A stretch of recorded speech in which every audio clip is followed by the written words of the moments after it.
Mr. President. Senator from Tennessee. Thank you, Mr. President.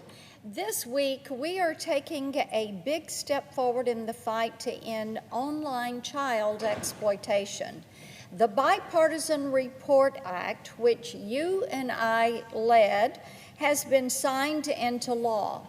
And now law enforcement and the National Center for Missing and Exploited Children, or NCMEC as we call it, will have the resources that they need to better protect vulnerable children and track down these predators and pedophiles. This legislation has been urgently needed, and Mr. President, I thank you for your leadership on this issue.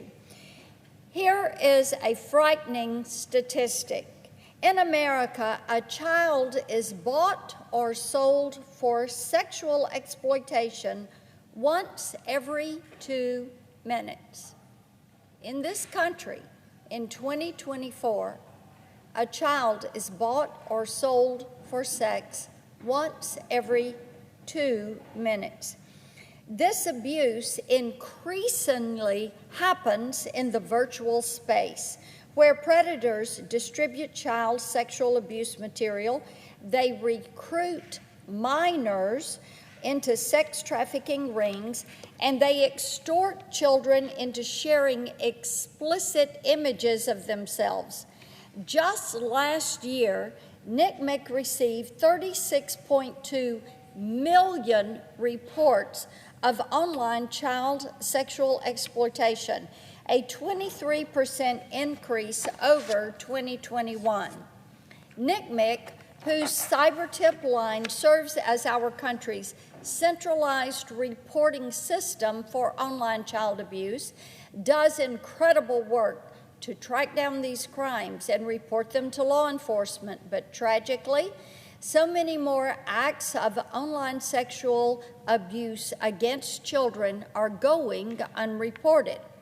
Although criminal law requires electronic service providers to report any child sex abuse material on their sites, online platforms, including big tech sites such as Facebook, Snapchat, Instagram, have no obligation to report content involving the sex trafficking or grooming of children or enticement crimes.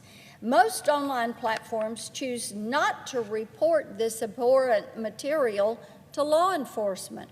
And even when they do report the content, electronic service providers often omit necessary information to identify victims and track down their abusers.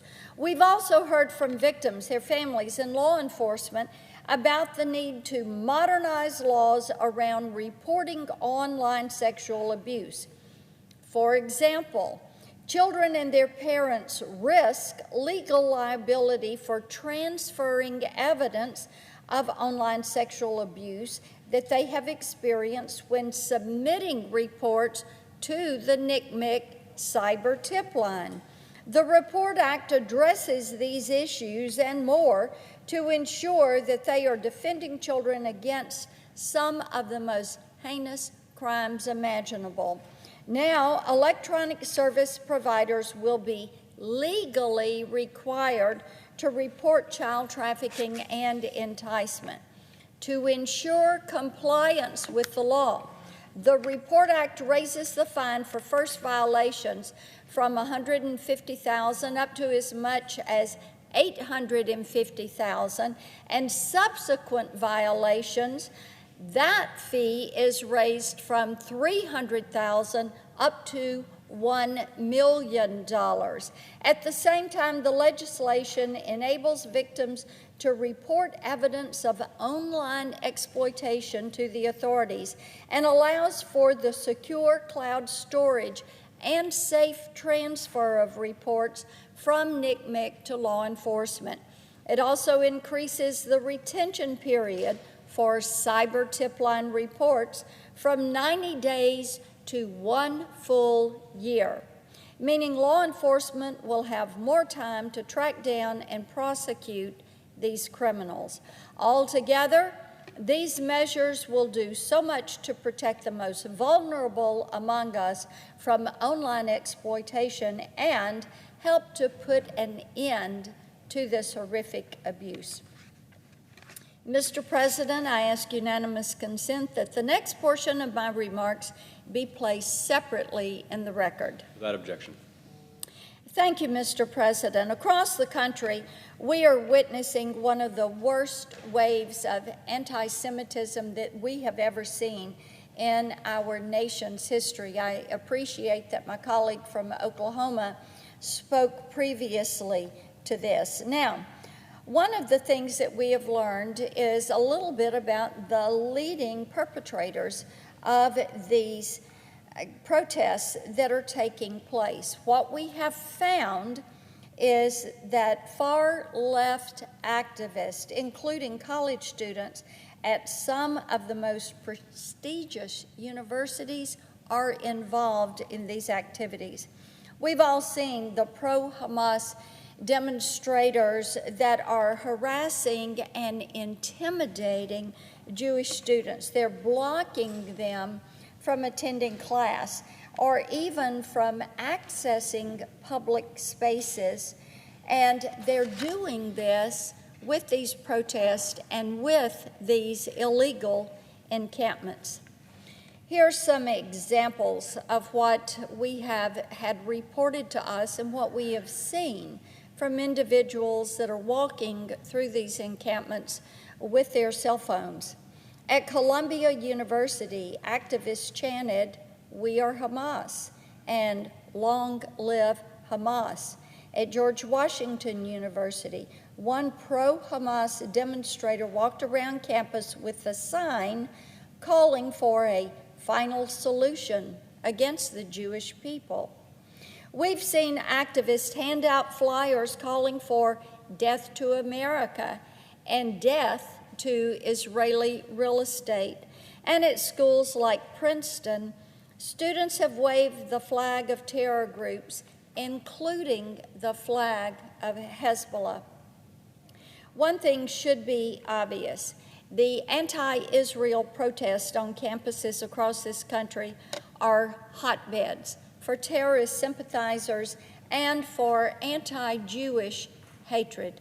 Never did I think I would see this in the United States of America. In fact, some of these college groups that are out protesting, including at Columbia, have allegedly held events with the terrorist organization Popular Front for the Liberation of Palestine.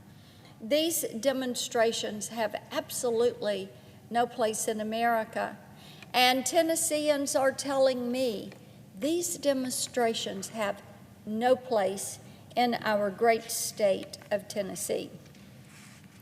But instead of cracking down on these activists and the students who are out there peddling anti-Semitism and are glorifying terrorism, many schools are beginning to bow to their demands. I find this abhorrent and disgusting.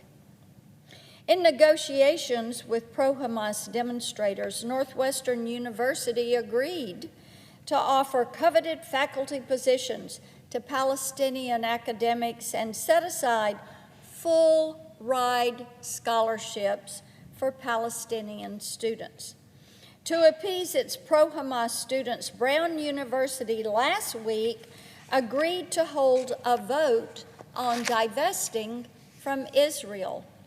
After negotiating with pro-Hamas activists for weeks, Columbia University has canceled its commencement ceremony. We can only bring an end to this disturbing illegal behavior when there are actual consequences.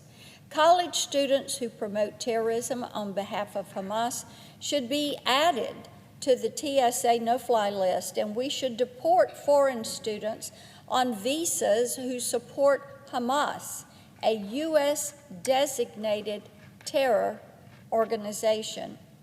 And universities that allow anti-Semitism on their campuses should be defunded. The Stop Anti-Semitism on College Campuses Act, which I introduced alongside Senator Tim Scott, would ensure that that happens.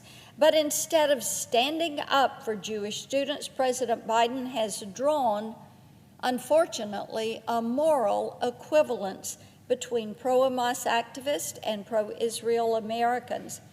When asked about the anti-Semitic demonstrations last month, the president said, and I quote, "He condemns those who don't understand what's going on with the Palestinians," end quote. At the same time, the president has focused on pushing billions in new illegal student loan forgiveness that could very well benefit the students who are out leading these demonstrations. So that is why I have joined my Senate Republican colleagues in introducing the No Bailouts for Campus Criminals Act, which would make any person who is convicted of a state or federal offense in connection with a campus protest ineligible for any federal student loan forgiveness. The president is also reportedly looking to welcome Gazans to America as refugees.